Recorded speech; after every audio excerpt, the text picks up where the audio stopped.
Hi, so I've been really excited about having this chat today, joined by Kevin Webber, and thanks, Kevin, for your time.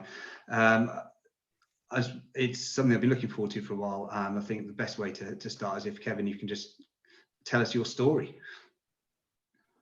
Thanks, Gareth. Yeah, I'm just an ordinary guy. I've always said I'm just an ordinary guy, average at everything, but liked sport, Run a couple of marathons in my 40s, played a lot of rugby in my 20s, ran loads of half marathons, but never remarkable, just for fun, staying fit, healthy, that sort of stuff. And then back in 2014, which is quite a way ago now, on holiday, started getting up in the night for a wee. Didn't understand why. Every sort of hour, get up, feel I'm bursting, wee for 3 or 4 seconds, go to bed an hour later, wee again for 3 or 4 seconds, and that would go on for a bit. And then I had a couple of changes below the waist, just uncomfortableness in a couple of situations.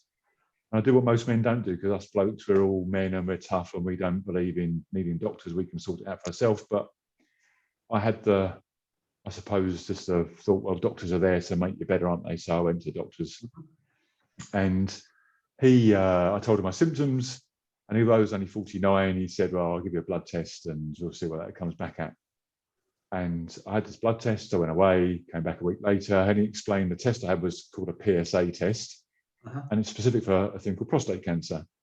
And most men, if you had a prostate cancer test, you would score 1, 2, 3 would be the number you score. My dad had curable prostate cancer. At his peak, he scored 12. I, on my diagnosis, scored 342. So he looked at me and said, I'm really sorry, you've probably got prostate cancer. Then had a scary couple of months of biopsies, scans, tests, nasty as I called doctors' special handshakes. Avoid doctors with chubby fingers and sovereign rings. Anyway, and after those, yes, another story.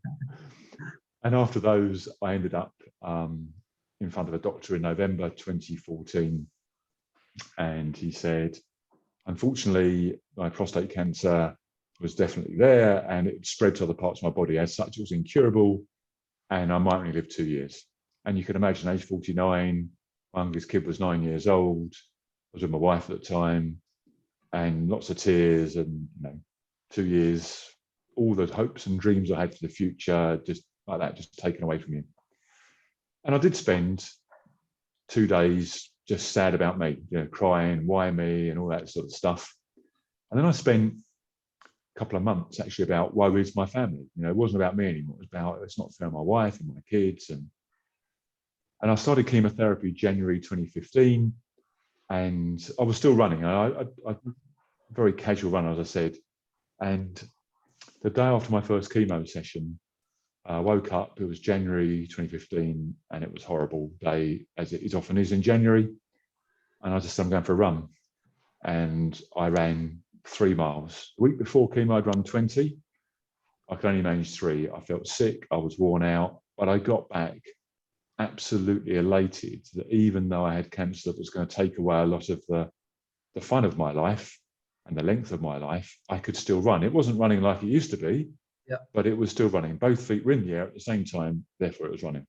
And I was just ecstatic. Now, I'd entered the Brighton Marathon before I found out I was ill. And I said to my oncologist, I'm going to run the Brighton Marathon. No, you can't. So find me someone in the world on your chemo with your cancer that's run the marathon before. And I couldn't. Not to say there's no one that's done it, but I couldn't find anyone on Google or everything else. And I trained, and it was hard, and as you can imagine.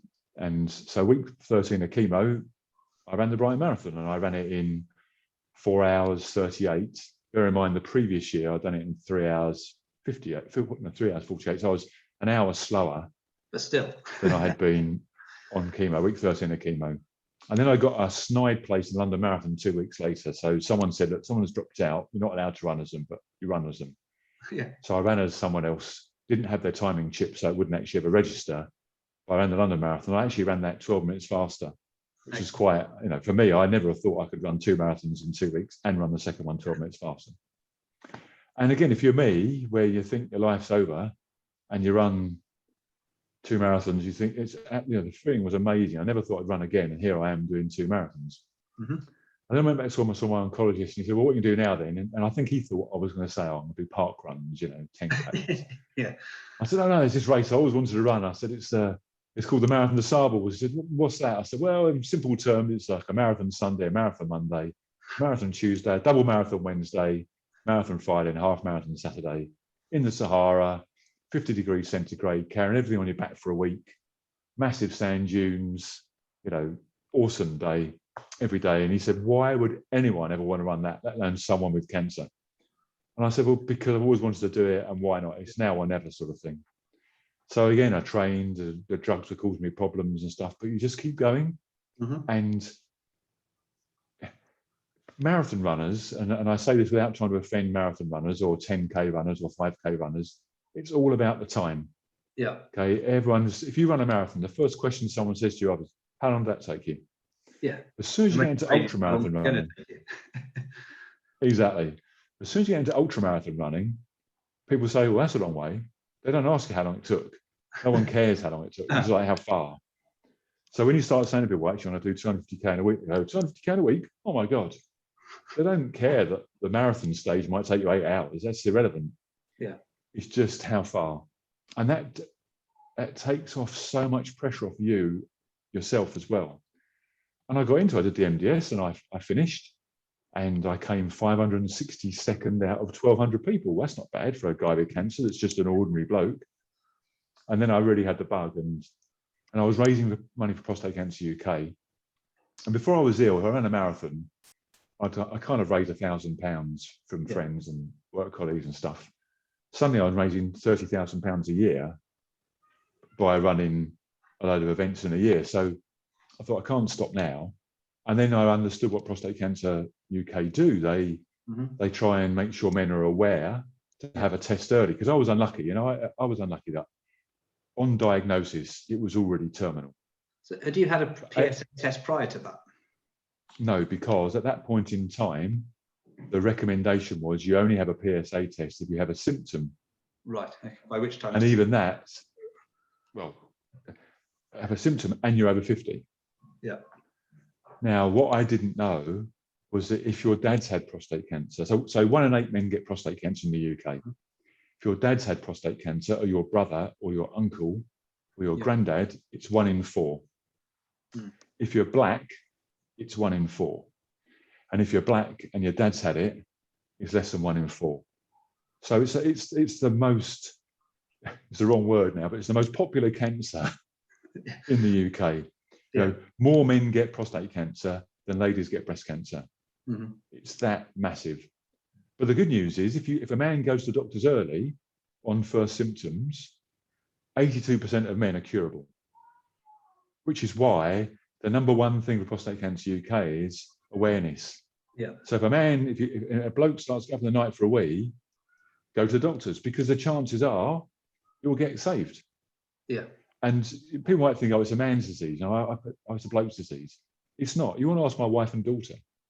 Yeah. They're going to be affected much more than me, because they've got to deal with life as I go downhill and life after me. Yeah. So it's much harder for them than me. And ladies have a really important part to play, because they will know if their husband or partner are getting up in bed at night for a week, and they're the ones who go, "You need to go and book a hospital appointment." Now, don't get me wrong, if you had 10 pints of lager tonight and you get up night for a week, that's perfectly normal. That doesn't tell you got prostate cancer. But if you haven't had 10 pints of lager and it's a normal night, then you should go. Now, just to put your mind at rest as well, as men get older, their prostates grow. Yeah. So it's quite normal as well for some men to have a wee at the night just because their prostate's growing. It's not cancer, it's not going to kill them, it's not going to hurt them. But why not find out? Because I promise you, you would much rather have 6 months of uninvasive treatment, because that's why radiotherapy is uninvasive, and be cured, than leave it a year and then go back to the doctors and then find out they've got to do all sorts of nasty stuff and you're going to die with it. Yeah. So why would you hang around? Because it's going to get worse. So to have the easy treatment, I would say I was unlucky. For me, first symptom, it was too late. And actually, I look back and say, were there any earlier signs? And the only thing I can remember is that when I was training, I ran London to Brighton before I was ill, 100 kilometres. I remember when I was training, having to have a lot of wheeze as I was running. Okay. And I look back and I think that was very, very early stage of prostate cancer. Yeah. But of course, it only happened when I was running, because obviously that was the prostate being bashed against the bladder, and the prostate was enlarged because of the cancer. Anyway, enough about prostate cancer for a bit. So having now run the Marathon Des Sables, then what do you do, you know? And one of the shames to me is I often see people with illnesses do amazing races, and they do one and then they give up. Yeah. And I think, why are you giving up? It's not like tick, job done. They should be, you've done one, let's do something else. But they don't. And for me, I was the opposite. So I did that race and I thought, what am I doing next? I got home from the MDS and my wife said, you got to go and do it again. So I signed up for the next year. I then also I've run the same length races, so 250 kilometers or thereabouts in Iceland. So the race called the Fire and Ice. I've raced in Cambodia, Albania, a place called Sao Tome, where the finish line is the equator, where a black cobra fell in front of me as I was running in the jungle. Black cobras are like one of the most deadly snakes in the world. And I thought it was a tire. And it was only 2 meters away. And I stopped and I thought, what's that? And then it went, and I was thinking, oh my word, it's a black cobra. I read about those. So I kind of had to edge around the path to get by it. And it was all the way around its head. And I was, if it wanted to strike, it could have got me, no problem at all. Yeah. I remember I jogged down the path, and I thought, oh no, there's 2 girls behind me. And it's right on this bend. If I don't tell them, they're going to run straight into it. And I can't live with myself if these girls get bitten by a black cobra and die. So I had to go back and stand next to this snake, which was only 2 yards away. So I could see these girls around the corner and say, whoa, go out really wide and come in. They go, why? I said, just trust me. And they came round, they looked and I, bloody hell, you know, it's a black cobra. I said, yeah. Well, anyway, now we know why all the locals, despite it being 35 degrees, all wear knee-length welly boots. Right, okay, you know, makes sense. It's because they all have machetes and there are loads of them everywhere. Just scary anyway. Great race. Hard to run an ultra in welly boots. Yeah, that's very true. Yeah, that's very true. It was what I did afterwards. I always made sure I was about 20 yards behind someone else, so they would have disturbed the snake, and it would have. They don't want to attack you, so they just go into the jungle. I don't want to be the one that, you know, happened across the snake that's sleeping in the sun, sort of thing. So yeah, so there I've been Spain a few times. I don't know if it was at Albania. My best race ever, one of my most favourite races in Cambodia. Just a fantastic place, but really, really humid. And all these races, the race organisers are fantastic about making them run through places where you'd never go. So in Cambodia, we're going to these temples where no one ever visits, in the middle of nowhere, overgrown with jungle. Enormous temples as well. Great waterfalls and just fantastic scenery. So I'd absolutely recommend being brave enough to do it. And most races, so the company called Global Limits I've run with 3 of their races, there's no cut-offs. So you can walk them, you know. So if you're injured or you just don't want to walk it. But you're pushing yourself, and that's what's great. And then I've raced also in the Arctic twice, pulling a sledge non-stop, effectively solo, because although it's like 25 people in the race, within 3-4 hours, you've all spread out and you're on your own. And that's cold, -40, -50. Is that self-navigating as well? There's some kind of... You're not, no, you're kind of following a trail. You have no map. And they say you can't get lost. People have, but you'd have to, the times when you get lost actually are always when you've been awake for 20 hours pulling a sledge and you start hallucinating and you start seeing things. I remember I was in the Arctic and I remember walking down this sort of path. I looked up and I thought, there's a filing cabinet. I thought, what bastard is fly tipped? Why are they fly tipped a filing cabinet in the Arctic? Of course, you get there and there's nothing there at all. But I was convinced for about 200 yards of this filing cabinet by the side of the road. Just that's what it. And when you start doing that, you go, time to have a little rest. Yeah. You know, and I was falling asleep, and I was on the trail. I was falling asleep, and then I was hitting the snowbank on one side, and you'd wake up, and then you'd go another 100 yards, and you hit the snowbank on the other side, and this is a kind of bit of an ice road, so there are massive trucks that go down there, and it's not a good thing to be doing, snaking across. Well, they're not road where the truck. they're going to be too busy looking out for filing cabinets to be looking out for runners. Exactly. Yeah, they're picking them up. There's a scrap metal guy. Yeah. And all these things have raised loads of money, and that's great, because actually there's a couple of little things that happened in my life along the way that have inspired me to keep going. One of them is when I was first diagnosed, I walked across Trafalgar Square. I work in London, and on the pavement in chalk was written, "You only have 2 lives, and the second one starts when you realise you only have one." And I stopped and I thought about that, and I think that's how we all live our life. We all think we're going to carry on forever. Yeah. And for me, that day when I went for a run after my first chemo session, that's when I realised it's now or never.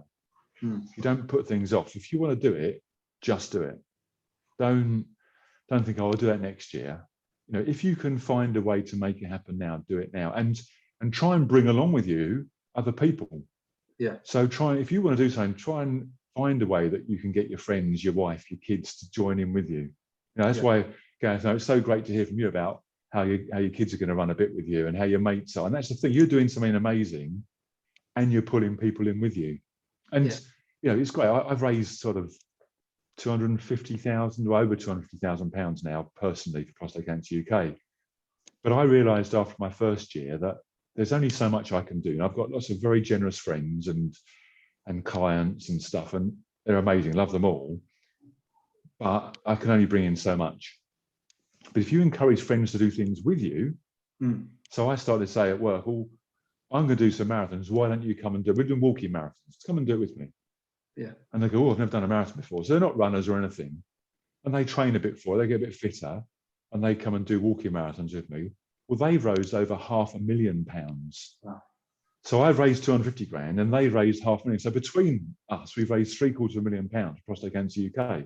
Yeah. Add to that other people that have raised money for other charities that aren't my favourite charity, just because they've done. So I've inspired them to do something. Yeah. They've done it for a cause close to them. You know, I don't care who they raise it for. You know, it's just, and for me, it then hits the next thing. There's an 80s song by Julian Lennon, so John Lennon's son, old song, not played much in the radio anymore. It's a song called Saltwater.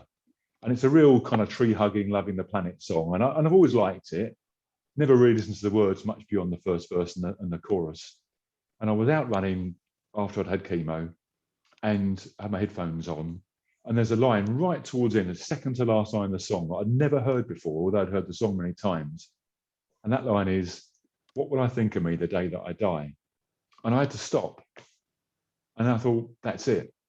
On my deathbed, whenever that is, I have to look back from this moment on with no regrets, no feelings of guilt. Just, I want to look back and say, I've had the best blast. I haven't upset anyone. I've got great memories, so have my family and friends, and I've done some good for other people. And what I found is going for a run hits all three. Because if I go for a run, I love it. So I feel good. I come home and I'm normally in a better mood. That's good for my family. So that's great. I've probably met someone along the way. Like this morning, I remember a girl I met in Jordan. I ran across the deserts in Jordan. We went for a run together. Nice memory today, good laugh. It snowed bizarrely when I was on the run today, you know. So nice memory. And then finally, because I've run today, I can talk about it. And someone will sponsor me because I ran today, because I'll talk about it. So actually, it's like, it's a win-win-win. I've enjoyed it. I've made a memory and I've raised some more money. Yeah. So that gives me a sense of worth. I can think of nothing worse than being on your deathbed and looking back and saying, I never really did anything for anyone else. And I never did things for other people. I did it for me. I had a good time. But actually, what am I doing to this planet? Or what have I left? My legacy? Oh, nothing. Just me. I had a good time. And that's, I think you would be sad on your deathbed if that's how you felt. Whereas if you're on your deathbed and you go, I had a really good life and I did things for other people. And things for other people hasn't got to be financial. It can be, I had a skill that I used to teach someone else. Yeah. You know, I had a friend who was feeling low and I used to phone up and make sure they're okay. Or there's an old person across the road and I used to cook them Sunday lunch now. You know, we have ours. So what's the harm of cooking an extra portion, knocking on the door and say, look, I've done Sunday lunch for you. Yeah. It can be simple things. And a lot of people say to me, well, Kev, you know, you can run miles. Number one, I never could before, and I'm not a super elite athlete. But yeah, I'm lucky I can run at the moment. But it's actually, what can you do? A really sad story. A guy contacted me, I never knew. He'd read my story about prostate cancer, and he had prostate cancer, like mine, terminal. My age, so quite young for prostate cancer. And he's an artist. And I said, well, he said, I can't run and I'd like to raise money though, but I don't know what to do. I said, well, why don't you paint a picture? I've seen one he painted of David Bowie. And I said, why don't you paint one for me and I'll auction it? So he painted that picture. I auctioned it, I got £4,000. He'd never sold a picture in his life for more than £1,000 before. Yeah. So one, for him, suddenly his art is worth £4,000. Yeah. Two, he's done something for other people. So really, really generous. Then I got 20 prints made of it. And I said, look, would you mind signing the prints? And I have to say, illegally, 2 weeks ago, I went and saw him because he's basically on his deathbed now. And it took him 2 heurs to sign 20 prints. He said, basically he'd sign one and need a breather. But he signed them all. And he's really quite ill now. He's pneumonia, back from hospital, where sadly, I doubt if he'll make much longer. And he's young, he's 55 with prostate cancer. You know, you don't get prostate cancer for anything you've done wrong. No. It's not like, you know, if you smoke and drank all your life, maybe you might get lung or liver cancer. You just get prostate cancer. It's one of those things. It's in your genes. It's unlucky. Yeah, there's no rhyme or reason to it. And so here's a guy, 55 years old. I doubt if he'll make the summer. That's why I would never have seen him again if I wait for lockdown to be lifted to let me go. And he's chuffed to bits that I've got these pictures that I've signed and numbered, and people are buying them off me. So not only has he sold a piece of original art, now people are buying prints from him. Yeah. And so that, again, that sense of worth he has at a time in his life where he's thinking, what have I ever done in my life, is amazing. And that's why I'd implore everyone just to don't wait until you get a rubbish diagnosis or someone you know is ill. Just do it now. Find a cause that is important to you, or a local cause or something, or a cause like prostate cancer. It's the biggest cancer in the UK. And go and do something. And I said, bring people with you, get fit, get other people fit with you.